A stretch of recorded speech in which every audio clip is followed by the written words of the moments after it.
2024 has been a pretty good year for movies at the theater. So I'm going to go over the top 10 movies I saw in theaters today. Starting off with number 10, aka Alien Romulus. Now this takes the Alien franchise back to its roots, and it does have some originality, but it's not totally original. It does have a lot of the same concept. It does have a lot of references to those past films, and it's really good.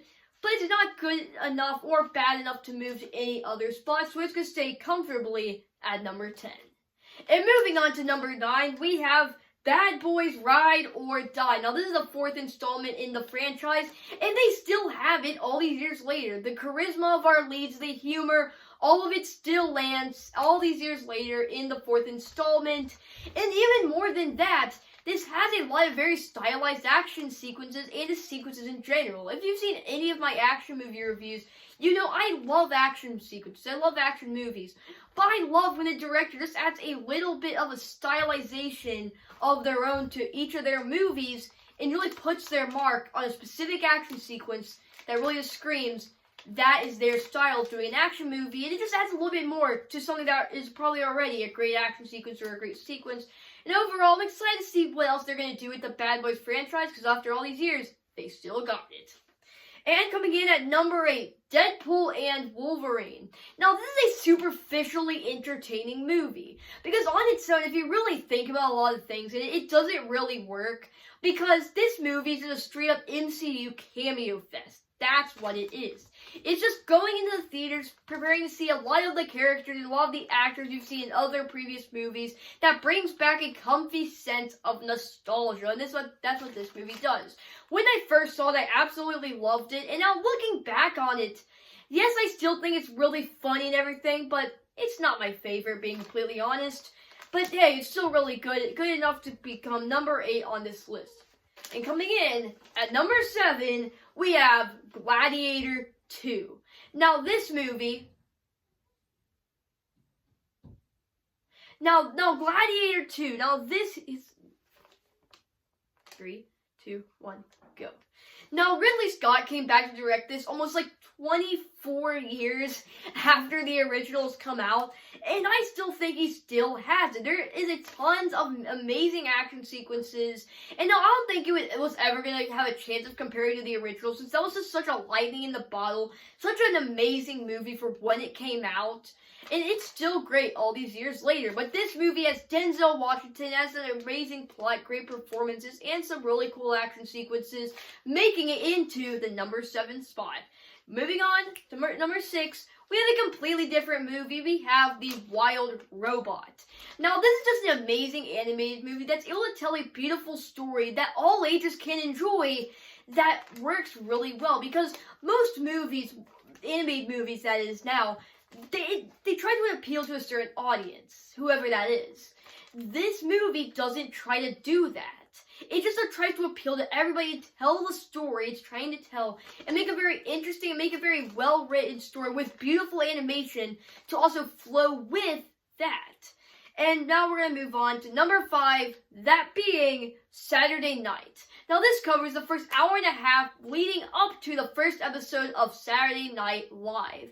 And I watched it with my grandfather, and he told us about the whole time about how he watched the first episode when it first came out, and I'm always going to have that memory watching this movie, and just how well he said it captured everything. And it's like, it's such a chaotic 24/7 insanity movie. Something is always going on the whole time, just being able to convey that sense of just insanity and how crazy it was that 90 minutes leading up to that first episode. And it is so much fun to watch. The performances are really funny and great. Specifically, the guy playing Chevy Chase is just great. They all resemble who they're trying to be in a really good fashion. Coming in at number 4, we have Fall Guy. This is the newest Ryan Gosling action movie. And all around, it is just a really good, tight movie with a really good plot, some amazing action, and some great movie references, which I love. And just the whole premise, everything surrounding it, in the atmosphere and everything, is just really, really good. And it's something I enjoy. And that's why when we move on to number 3, another action movie, we have Argyle. Now, a lot of people do not like this movie, and I kind of understand why. So, now, I love a stylized action movie, like I mentioned earlier on this list, and this one is no different. I think this movie conveys its action and its story really well, in a way that, yes, it is convoluted here and there, but nonetheless, I did get a lot of enjoyment out of it, and its action, just like everything that was going on. I love the premise.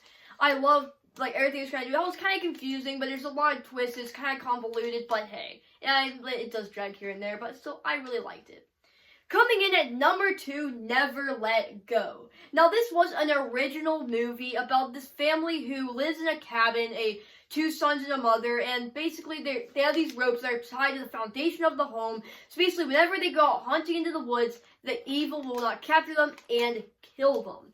Now, there's actually a fun, like, unreliable narrator aspect to this movie, which I really love and I have a lot of enjoyment with in the movie. And overall, it's just a really good, high-concept-ish movie with an unreliable narrator, a lot of moving parts. And overall, it's a really, really well-executed movie. And coming in at number 1, Joker 2, or Joker Fully Ado. Now, I literally have a poster of it over here. And so that's how I really enjoyed this movie. From the musical aspect to how it is such a catalyst of everything that happened in the first film. It is just something that I really enjoyed, and hey, I've watched it a lot on streaming following seeing it in theaters, and yeah, that basically covers the top 10 movies of 2024. What do you guys think about it? Drop your ranking in the comments section. If you guys enjoyed this video or any of my other content, please subscribe. I'll see you in the next one. Goodbye.